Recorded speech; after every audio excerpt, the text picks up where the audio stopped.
Good afternoon, everybody, and welcome to another edition of The King and Pocket Aces, brought to you by Rotoballer.com. I'm one of your hosts, Pocket Aces, Anthony Aniano, and joining me, as he always does, with my favorite background I've had in any podcast scenario I've ever worked, the king of fantasy sports, Mr. Scott Engel. Scott, another episode here, episode 16 of our show. So how you been, my friend? It's good. Thanks for the background. And, I'm inside the New York Bodega Cats practice bubble, the new Hall of Fantasy League. What is that? You have to explain that to me. What is that you and Raph are in with former Giant Rashad Jennings? Okay, it's the HOFL.com. It's the Hall of Fantasy League. You can follow it on Twitter. It brings you fantasy football. I guess the best way I can explain it in a professional esports sort of vein. We're representing the New York Bodega Cats, the first professional fantasy football franchise in New York, along with the former Giant Rashad Jennings as team captain and ambassador. We will draft and run the team, and in an esports sort of way, you can be involved. You'll be able to stake the team and benefit from the results. We are going to bring the first football championship back to New York in a little over a decade.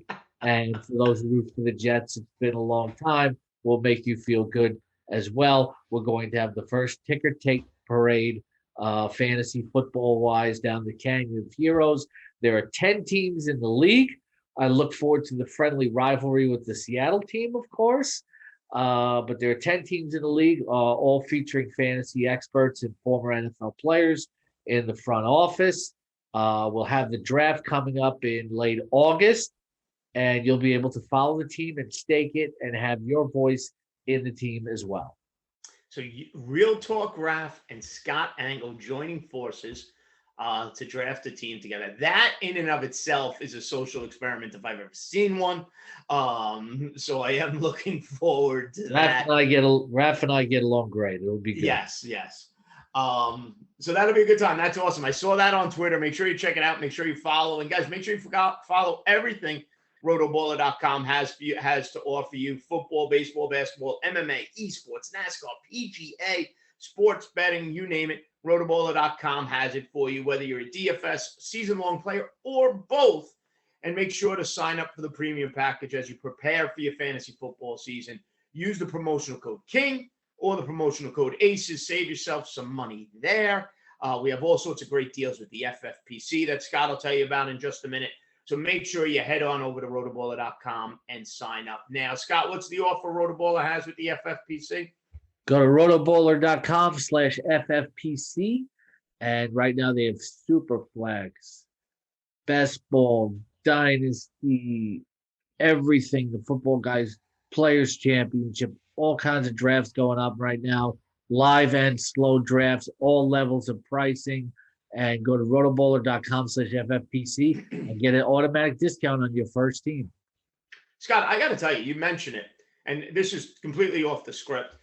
But as I've gotten older and as I've done more and more leagues and, become more and more a part of the industry, I would say without a doubt, Superflex or 2QB has completely become my favorite format. And honestly, I don't know if enough people are playing in that type of format. If you're looking for something new for your league, go Superflex, because it is a complete changer in how you draft compared to anything else. It is the outlier of what everybody says. Wait on quarterback. It's why I love this Superflex 2QB league, because it puts the quarterback in the value it should have, right? And with Scott Fishbowl and other drafts, it's just become my all-time favorite now, more and more. Yeah, and it's a different strategy, of course. And you can check out my quarterback scouting report, my new article on Seahawks.com, on the Seahawks Fantasy Insider page, also on the news page where I talk about quarterbacks and my ranks over rotoballer.com, part of the fantasy football season pass. Enter King and check out for a discount. It's different drafting a quarterback in what is a Superflex or 2 QB league. For those of you new of it, you add an extra flex position, and that can be a quarterback, and it usually is because they'll score the most points of any position. In those leagues, I rank Patrick Mahomes and Josh Allen number 1 and 2 overall. Yep. Because you want to get your quarterback in the first round very often. Now, there's no set strategy, as I often talk, but what I try to do is come out with 2 running backs and 2 quarterbacks in the first 4 rounds because wide receiver is deeper. Yep, absolutely. I agree 100%. Scott Fishbowl, I did the same thing. So, like I said, for anybody new or anybody looking for a change, if you haven't done it, hit up Scott on Twitter at Scott E. the King or me at Aniano Fantasy.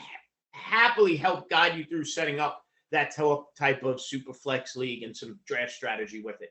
Scott, now since we last talked, it has been a rough week in fantasy football when it comes to injury. So let's start with the Rams. Cam Akers, you and I had debated him back and forth just a few episodes ago. All right, now you find out he has a torn Achilles and his season is over. And you know, even in dynasty formats, we're gonna have a conversation there because the Achilles injury is kind of an unknown in the NFL, especially for a running back. So Darrell Henderson skyrockets up draft boards. All right, so my question for you first, Cam Akers out. Let's talk Darrell Henderson first. Are you now drafting him, if you're drafting today, as a rock-solid RB2 for this Rams offense, for your fantasy football team?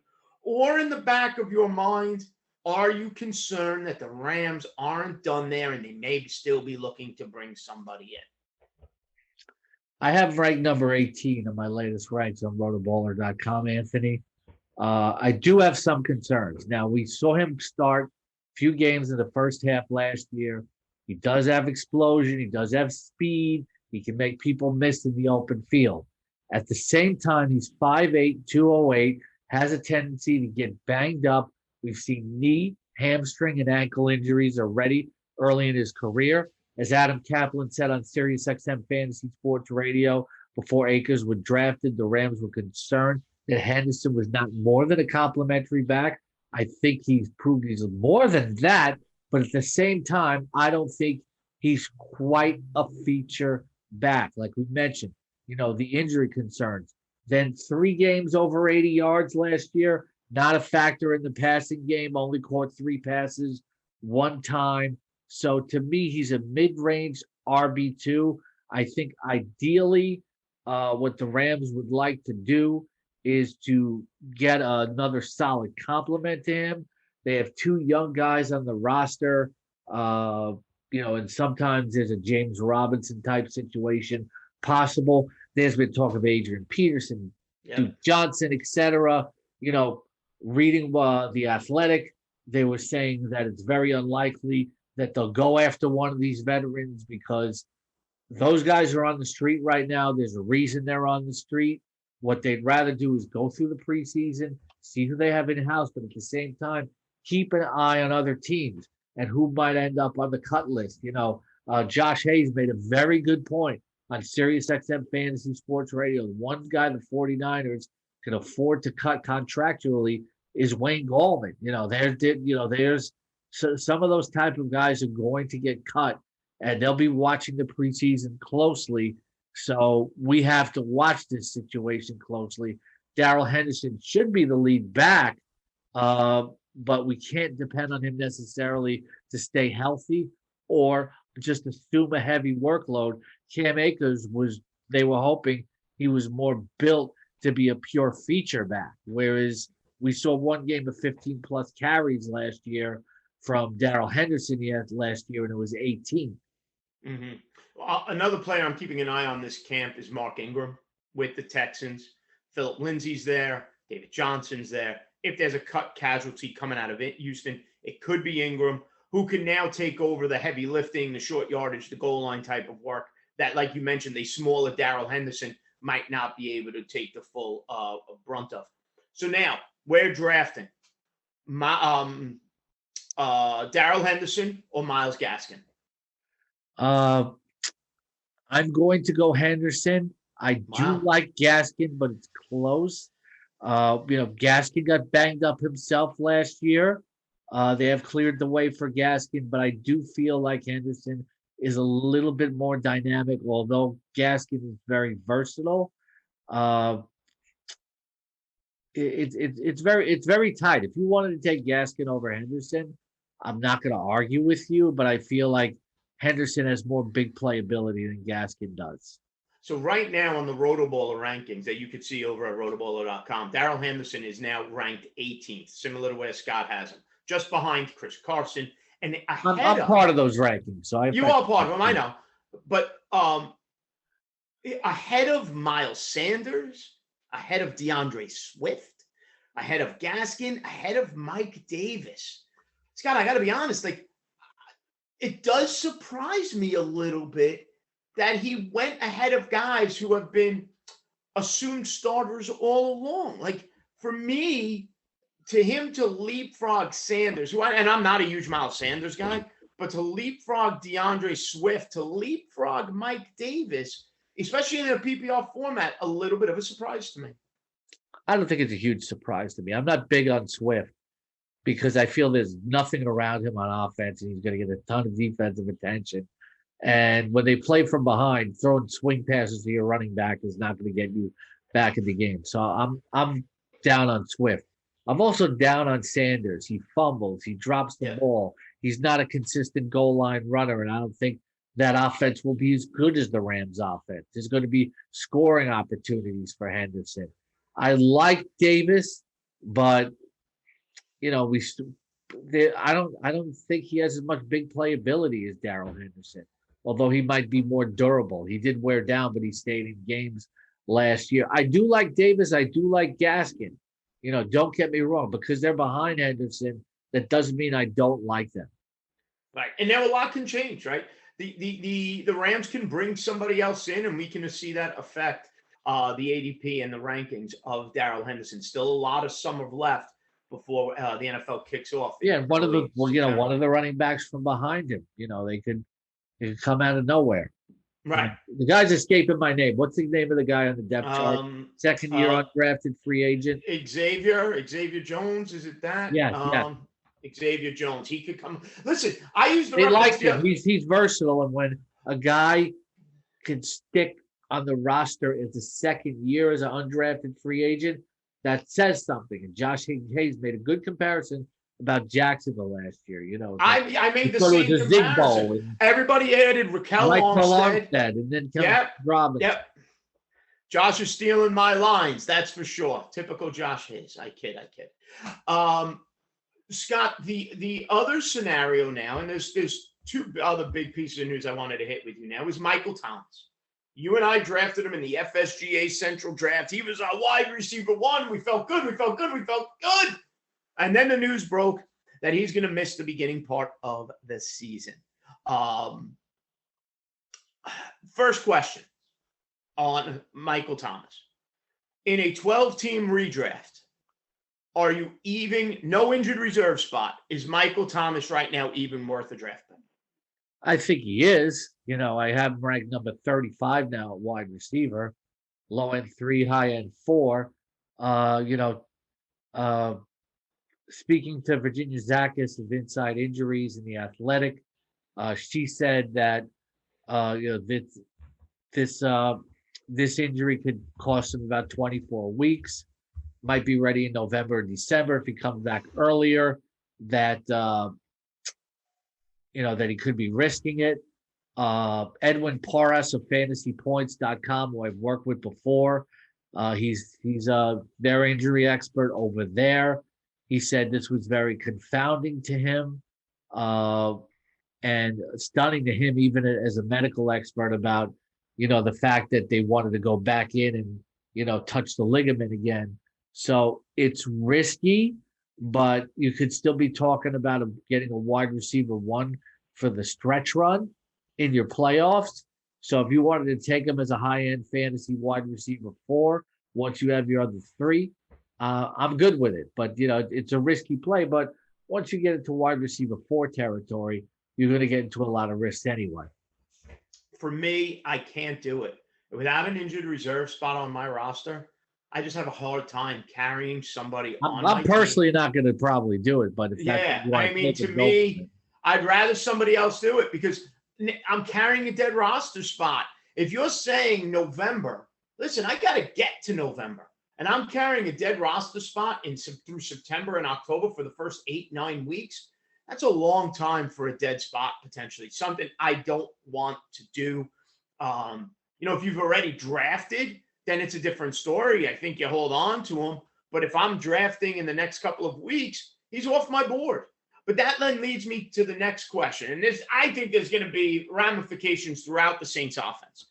I think personally, this ends the quarterback competition, if there ever was really going to be one, for the Saints. I think this costs Jameis Winston any chance, however slim it may have been, of winning the quarterback competition.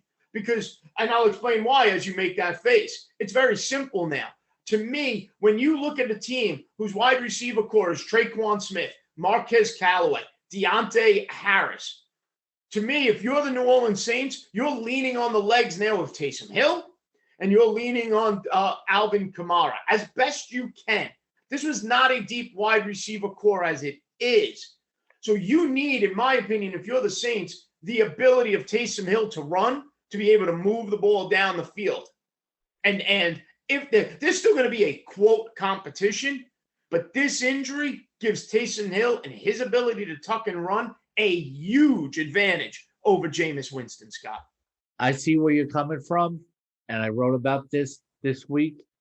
Hill is more of a classic pocket passer who has to depend on a guy like Michael Thomas. I understand where you're coming Winston's from. more of the classic pocket passer. Winston's more the classic pocket passer. I'm sorry. Yes, thank you. But we have to remember this is how we see it. That's not how they may see it in the building, over the Saints practice facility, or how Sean Payton may see it, because we're getting conflicting reports. I've heard that Winston's going to be the starter. Then this week, the Boston Globe, that was NOLA.com. This week, the Boston Globe said it's Hill. So it really could come down to that's how we see it, and that's how we evaluate on the outside. But when they play it out, how the coaches and the front office evaluates it might turn out differently. So this could be a few things could happen here. We could see Traquan Smith finally step up. Marquez Callaway had an 8-catch, 75-yard game last year. So somebody you got to look at. Not look at Deontay Harris fantasy-wise. He's 5'6". He's more of a gadget guy.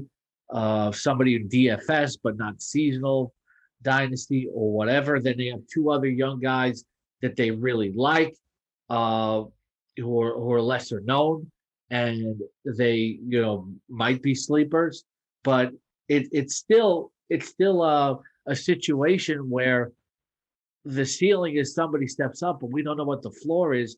This offense could be bad without Michael Thomas. It just could be bad. It makes me worried about Alvin Kamara from a DeAndre Swift type of view. Now, roll with me here. What I'm talking about is why I don't like DeAndre Swift is because everybody knows he's going to get more volume. Every defensive coordinator knows that. And they're going to be going all in to stop DeAndre Swift. Now Alvin Kamara is in the same boat. They know that they got to get the ball to Kamara.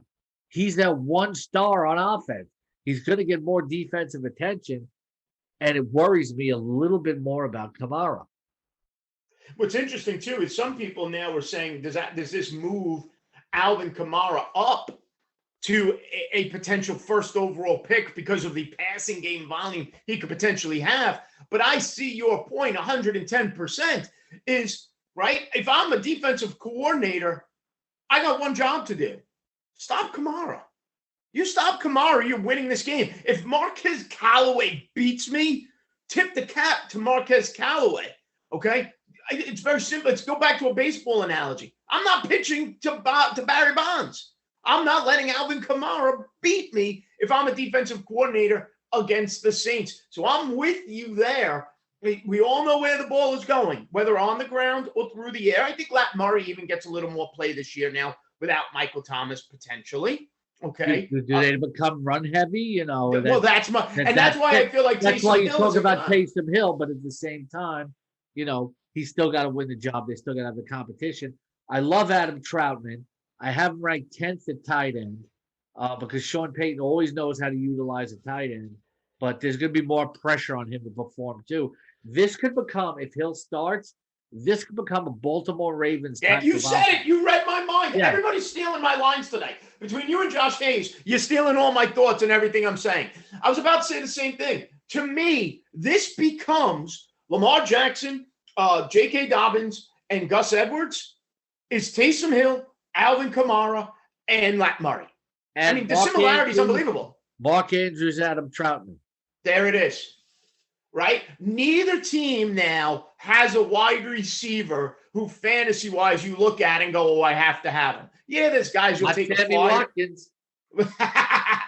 There's guys you'll take a flyer on as your wide receiver for on both teams. But both teams now have a tight end who's going to become a quarterback favorite, a quarterback who's a run heavy, and two running backs who can then ground the ball all day long if they needed to. Okay, it's a very good comp. Taysom Hill's going to win the job, though.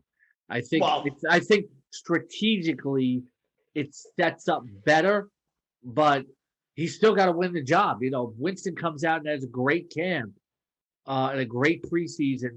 We still got to wait and see. We're going to see, and I feel much better about Winston if Thomas was there. Obviously, Jameis Winston has had success.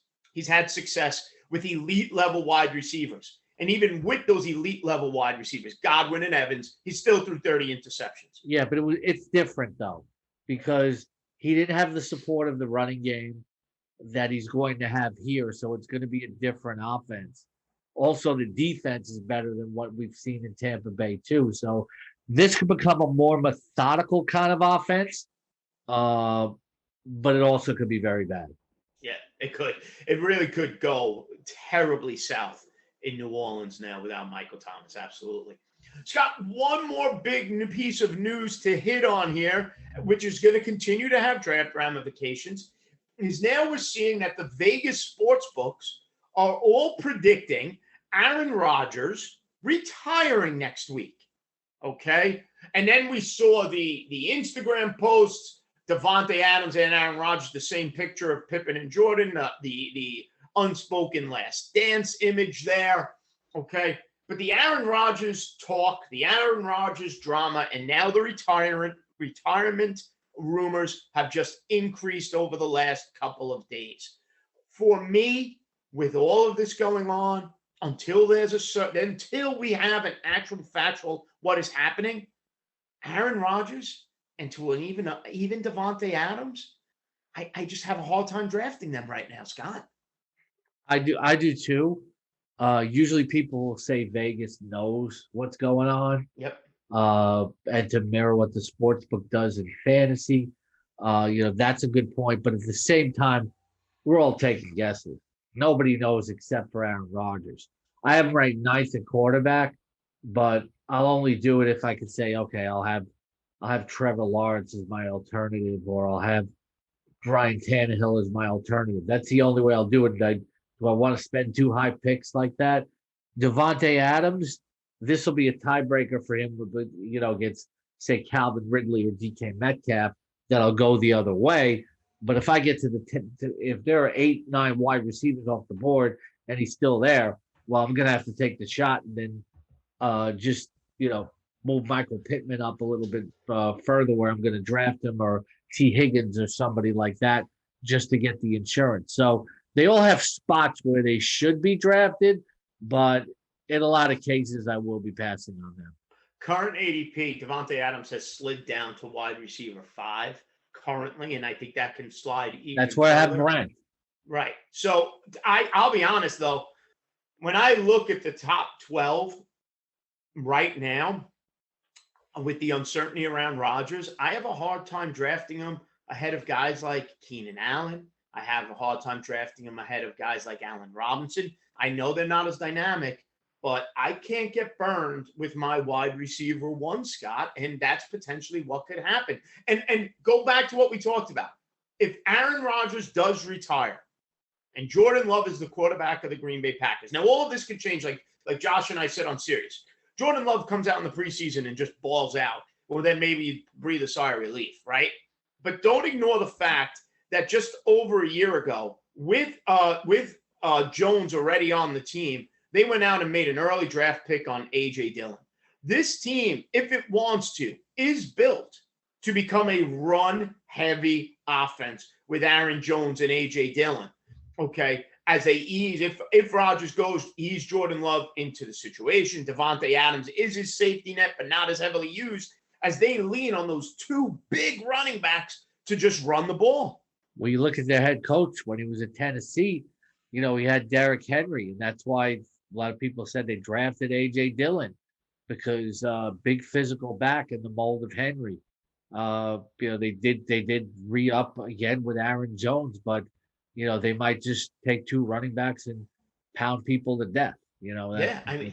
That's what they might do. Set up the young quarterback for play action, mesh point, RPOs, things like that, where Adams will still be useful as long as he's still there. But,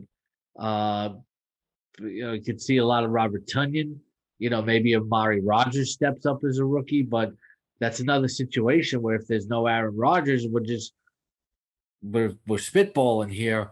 This becomes a bad offense too, or just more methodical. Yeah, well, that's a great word. More methodical. Just the old Rex Ryan, right? Ground and pound, slow it down, and control the ball on the ground with these two massive. Rex Ryan. So the Packers are going to the Super Bowl, right? Well, but either that or they're sucking on somebody's toes. I don't even want to know which way they're going there. He said it. I didn't. That was Rex's thing. Good for him. Anyway. So, guys, this has been in a right before training camp starts. Some big news, right? Monitor the Rodgers situation, the Cam Akers injury, the Michael Thomas situation. Before we go, Scott, I always love doing this segment with you. To keep or not keep. Here we go. I got a couple of names for you. 12-team PPR format, a little bit of a round penalty, but here it is. Matthew Stafford, now with the Rams. You drafted him as a Lion. You've held on to him. This is the moment. He's a Ram with that offense. Keep or not keep? Definitely. But, it depends. You look at your third keep, you got a top wide receiver, you got a top running back, and he's your third best player. Usually going to go towards running backs and wide receivers unless you play in a Superflex where he's a cinch. But, to me, the thing with dynasty leagues and keeper leagues is don't look too far down the line. Stafford's, I believe, 33 years old. You say, no, I want a 24, 25-year-old quarterback. You should only look 2-3 years down the line. For the next 2 to 3 years, Matthew Stafford can be as good as a top 5 fantasy quarterback with this offense. He's playing with his deepest receiving crew and his best coaching staff ever. I think he might be able to come through with a career year this season. So if you're going to keep a quarterback, if you're a round penalty of, say, round 9 or later, I would strongly consider keeping Matthew Stafford. There it goes. Scott, Chris Carson, Seattle Seahawks. Not a matter of talent, just a matter of staying on the field, because when he's on the field, he's terrific. Became a viable threat in the passing game last year as well for Russell Wilson. Chris Carson, let's call it 4th round. Keep or not keep? I would say keep him. I would lean towards keeping him as your third keeper or anywhere the 4th round and back. Like you said, when Carson's on the field, he can play like an RB1. He averaged just outside the RB1 cusp, points per game basis last year. When he's on the field, he's not just a physical back. He knows how to shuffle, cut, make people miss. Be very easy, nose for the goal line, more versatility last year. Carson's underrated, actually. Yeah, I agree. And Russell Wilson went out and campaigned for the Seahawks to re-sign him when they thought they were going to lose him. And it's a very comfortable fit for him in Seattle. Just make sure you get some fantasy insurance behind him and keep him as your third keeper. Okay, now going around the same time in drafts, So I'm going to put this running back also in the same round. Let's call it round 4. Miles Sanders of the Philadelphia Eagles. Keep or not keep? I would lean towards not keeping him.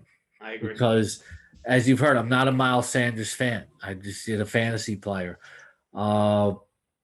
He's a guy who, has very pretty cutback moves and makes people miss, but he's not a consistent goal line threat. He fumbles the ball. He drops the ball in the passing game. He'll pull off some big plays here and there, but to me, he looks more like a committee back, and that offense just isn't good. And I have a feeling you're going to be disappointed if you start him a lot. If you're looking at a keeper league and you can throw him back, get somebody better, in the draft, I would go ahead and do it.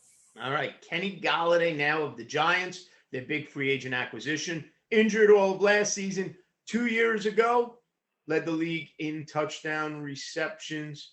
Kenny Golladay, keep or not keep? I say, Golladay, everybody does that. We're talking about Kenny Golladay to do the old Madonna thing. But, with Golladay, I'm a bigger fan than most. But he caught those 11 touchdown passes playing half the season without Matthew Stafford and a bunch of backup quarterbacks. I really believe Kenny Golladay is very hard to cover anywhere on the field, especially in the red zone. I think he has high-end fantasy wide receiver 2 upside. I like him as a third keeper. One final player before we wrap it up. Coming off the ACL, Odell Beckham. We have him in the FSGA. He's got to step up and be our wide receiver 1 now, Scott, because we lost Michael Thomas. Odell Beckham as a wide receiver 2, let's say round 5, round 6. Keep or not keep Odell? I'm leaning towards keeping him as a third wide receiver, but it's kind of shaky. If it comes down to a tough decision between him and somebody else, I may go the other way. I know he's hungry to get back and be part of this. A lot of video we've seen. He looks good. All reports he's going to be ready for the season. But this team is run heavy. There may be concerns about coming back. And I got to credit Edwin Porras, fantasypoints.com, for telling me this on SiriusXM, that, when players come back from an injury like this, there's a tendency to re-injure a hamstring or something like that. So, there is wide receiver 2 upside. If he's your 4th keeper, I do it. 6th round or later, I do it. All right. Fair enough. Scott, this has been fun as always, my friend. Yes, it has. It always has. Guys, don't forget, head over to rotoballer.com. Check out everything there. Follow Scott on Twitter at Scott E. The King. Follow me on Twitter at Aniano Fantasy. Make sure you go back on Rotoballer's YouTube channel or wherever you're listening to the Rotoballer podcast and check out all our prior episodes as we've helped prepare you for your fantasy football draft. All right. We will be back next week with the next episode. This is the King and Pocket Aces, brought to you by Rotoballer and rotoballer.com. Scott, have a great week. We'll talk to you soon. We'll see everybody next time. Stay smart, stay safe. Have a good one, folks. And be careful in slow drafts.